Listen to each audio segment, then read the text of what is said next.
Hey, Dr. Amy here, and in this video, I'm showing you 9 steps to complete cancer healing. Whether you've just been diagnosed, years out from your treatment, or even if you're just worried about being diagnosed with cancer, this video is for you. Now look, if you've gone through cancer treatment, you know that you get a ton of support and guidance when you're in treatment. But as soon as you're done, you're just left to figure it out on your own. You aren't given any guidance on how to prevent a cancer recurrence. For cancer survivors, this is really hard to believe. I mean, you're grateful to be cancer-free and alive and well, but how do you make sure this doesn't happen to you again? But no one on your oncology team gives you the answer to that. You get really vague information, like just eat healthy and exercise, or give yourself time to rest and recover. And these strategies, well, they don't work. Before cancer, I'm sure you were already trying to eat healthy and exercise. So what can you do differently now? There must be something, and there is. This is exactly why I'm giving you my 9 steps to complete cancer healing. If you have spent any time researching cancer online, then you know there's a lot of information out there. And worse yet, most of it is conflicting. It's frustrating because you're trying to do what's right for you. But what's right? What's actually going to work? The trouble with advice online is that it's often extreme. Many people will have you eating no sugar, no dairy, no grains, and it's just not sustainable in the long term. It's really hard to balance restrictive eating with the demands of your work life and taking care of your family. The other problem with online cancer advice is that it's very rarely evidence-based. A lot of advice that cancer influencers give is just based off of their personal experience. But just because it worked for one person does not make that true for everyone. It's actually unlikely to work for you. Instead, in this video, I'm going to show you what has worked for thousands of people before you. What has been proven to lower your risk of cancer. We know this because it's worked for thousands of people before you. As a cancer survivor myself, after I finished treatment, I felt completely foreign in my own body. I had gained weight during treatment.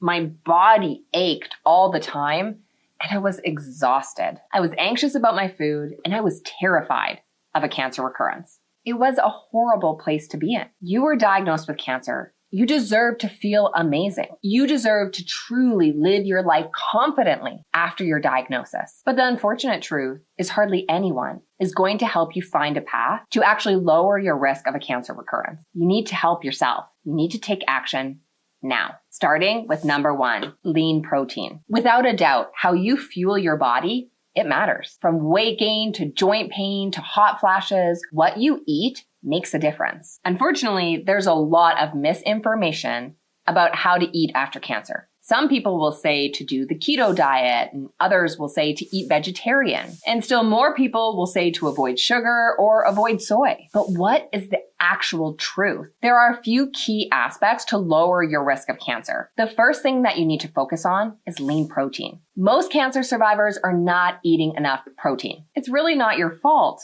Comfort foods are not often high in protein. Things like crackers or toast, they're carbohydrates. They're not protein. But your body needs protein to heal and recover. It needs protein to maintain your weight and fuel your metabolism. To be free of the long chemo side effects and to help stay cancer-free, your body needs protein. And as a cancer survivor, you can still eat meat. You do not need to become a vegetarian or a vegan. You can still eat lean proteins like chicken, turkey, or seafood. And occasionally, you can eat red meat. Now, if you choose to eat vegetarian or vegan for ethical or personal reasons, then I love that for you. Let's support you in getting the lean protein that you need through plant-based sources. But you do not have to give up animal protein if you don't want to. There's a really clear reason why. White meat, like chicken, turkey, or fish, it has never been linked to increasing your risk of a cancer recurrence. As humans, we're actually much better at absorbing animal protein versus plant protein. It's true because of our evolution and our genetics is just how the body works. Now, not to say you can't get adequate vitamins and nutrients if you're a vegetarian or vegan, but it's just going to take more work. Eating vegetarian might be the best strategy for you personally, but it's not necessary if you want to prevent a cancer recurrence. So include some white meat, some seafood, and some plant-based protein sources. And occasionally include some red meat. Now, of course, the amount of lean protein you need to be targeting Well, that's specific to you. It's really important to get expert cancer care guidance to find the right lean protein target specific to you and your body. Now, because it needs to be specific to you, we can't determine your unique protein target within this video, but we can assume that you likely need to start eating more protein. So let's start here. Start by increasing the amount of lean protein you eat with each meal. You should be aiming for 30 grams of protein at every meal. Breakfast, lunch, and supper. These are foods like eggs or egg whites, chicken, black beans, or chickpeas. That brings me to step 2, eat plant forward. Now, let's clear this up because eating plant forward does not mean the absence of animal protein. Eating plant forward means that the majority of foods that you're eating are plants. And here's how to build your plate like a cancer thriver. I want you to load up half of your plate with vegetables. Yes, half.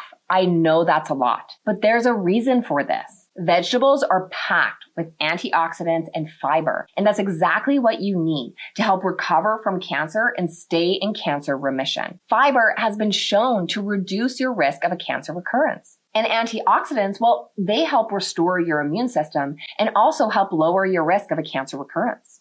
Now, fiber and antioxidants, they're mostly found in fruits and vegetables. So start by building half of your plate with vegetables at each meal, breakfast, lunch, and supper. Now, breakfast is going to be the most challenging. So start here. Make an egg or an egg white omelet and add some spinach to it. Now you're eating lean protein and you're eating plant forward. On to step number 3, targeted cardio exercise. You need to be strategic about your exercise or your movement. This is one of the steps that make the biggest impact in lowering your risk of a cancer recurrence. When you use targeted cardio in combination with targeted strength training, you can lower your risk of a cancer recurrence by up to 59%. Now, a lot of cancer survivors mistakenly think that they just need to rest and recover after their cancer treatment. If they want to reclaim their energy, if they want to feel like themselves again, then they just need to rest. But this is 100% inaccurate.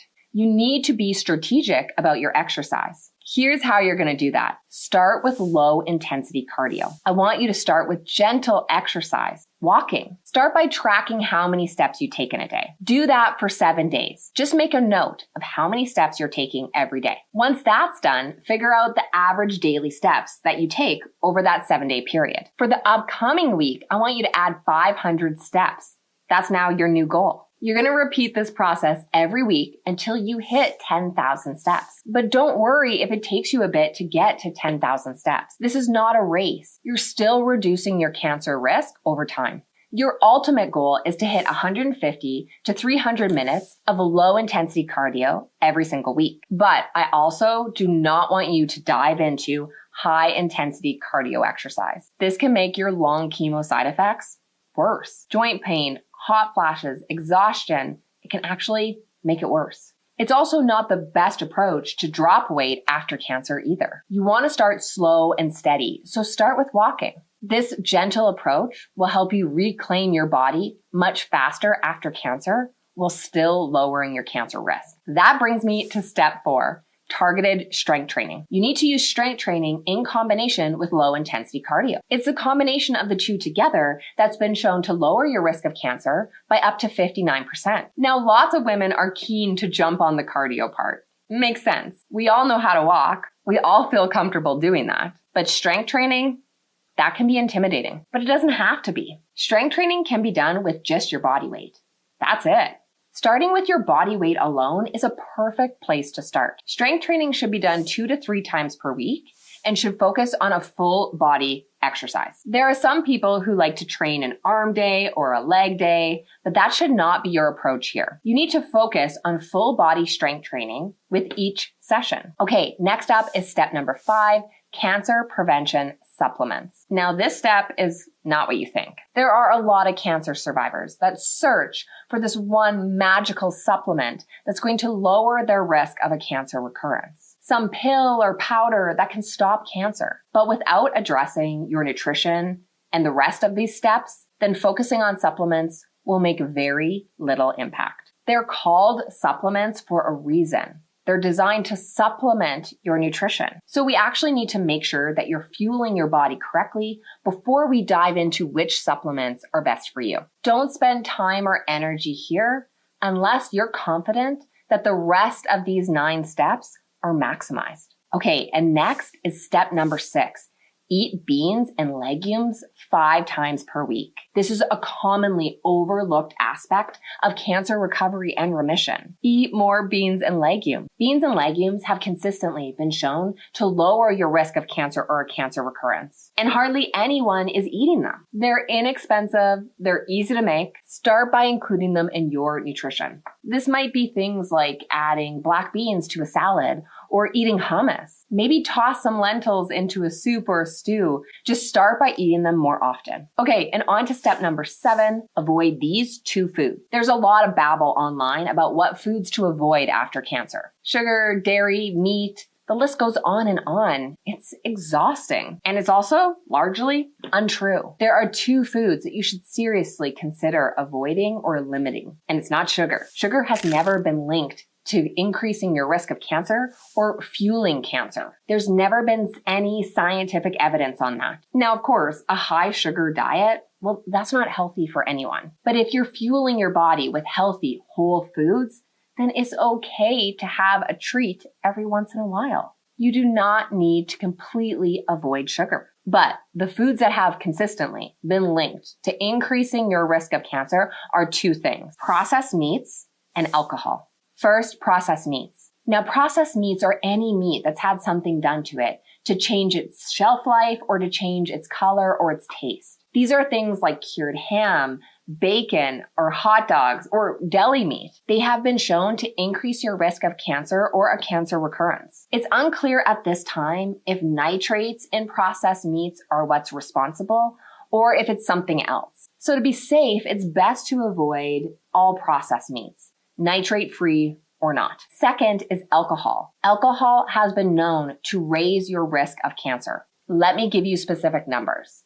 We know that women who drink less than 6 drinks per week, so less than a drink a day, well, they increase their risk of cancer by about 9%. But women who drink less than 4 drinks per week, so less than a half a drink a day, well, they increase their risk of cancer by about 4%. So if you want to occasionally enjoy a drink or a glass of wine with friends, then go for it. But the more you cut back, the lower your risk. Okay, but on to step number 8, and this is an important one. Maintain a healthy body weight. Women who maintain a healthy body weight, well, they lower their risk of cancer. And look, speaking from personal experience, I know that this is not easy. As a cancer survivor myself, I struggled with weight gain because of steroids or surgery restrictions, emotional eating, or because of forced menopause. It was really rough. If you gained weight, I understand it's not your fault, but it is going to contribute to your increased risk of a cancer recurrence. The good news is that there are clear strategies to help you drop the weight. Even in forced menopause, after chemo, even on drugs like tamoxifen, letrozole, anastrozole, or exemestane. Okay, but on to step number 9, and this one is almost always overlooked entirely. Develop a cancer remission mindset. Mindset work is a key part to cancer recovery and remission, and hardly anyone is talking about it. Your mind is so powerful. Now, I'm not saying you can just will your way out of cancer, but your mindset can make a significant impact. There's literature to show that people who watched a comedy show before they received their chemo, well, they actually had higher levels of immune cells. You can actually increase your immune system's activity just by watching a comedy show through mindset. That's the power that your mind has. You need to start challenging your mindset.